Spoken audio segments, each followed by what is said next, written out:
ये कहानी जो आज दिख रही है, यानी न्यूयॉर्क के नए मेयर जोहरान ममदानी के जीतने की कहानी, आज से दशकों पहले लिखी जानी शुरू हो चुकी थी। लेकिन अब न्यूयॉर्क और बाकी दुनिया के लोगों को अब समझ में आने लगी है। दरअसल आज से 2 से 3 दशक पहले अमेरिका में शरणार्थी बनकर आए मुस्लिम अब वहां की राजनीति को प्रभावित ही नहीं बल्कि उस पर राज करने लगे। अब वो इतनी संख्या में हो चुके हैं कि उनके मत यानी वोट से सरकारों का निर्णय बदलने लगा है। सत्ता की चाबी अब वहां के असली नागरिकों यानी अमेरिकियों के हाथ में नहीं रह गई है। जो मुस्लिम शरणार्थी बनकर आए थे वो और उनके मासूम बच्चे अब बड़े होकर मतदान बन चुके हैं, जिसका नतीजा अब न्यूयॉर्क शहर के चुनाव परिणाम को देखकर समझ सकते हैं। अमेरिकी बहुसंख्यक होने के बावजूद जोहरान ममदानी को नहीं हरा सके भाई।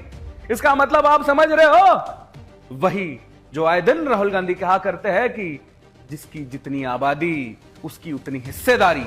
मतलब आने वाले कुछ दिनों में न्यूयॉर्क और बाकी अमेरिकी शहरों पर मुस्लिमों का कब्जा होने वाला है। जिस तरह भारत में आज हमारा विपक्ष यहां के असली लोगों को जातियों में बांटकर और एक मजहब विशेष के पूरे वोट बैंक के जरिए सत्ता पाना चाहता है, ठीक उसी तरह न्यूयॉर्क में भी वहां के लोगों की डेमोक्रेटिक और रिपब्लिकन में बांटकर और मुस्लिम को एक मुश्त वोट पाकर न्यूयॉर्क का मेयर अब वो बन गया है। कहने को तो मीडिया से उसे भारतवर्षी मूल का बताया जा रहा है, लेकिन उसकी सोच हमेशा भारत विरोधी रही है, हिंदू विरोधी ही रही है। अब हम जोहरान ममदानी के हिंदू विरोध का चेहरा बेनकाब करने वाले हैं।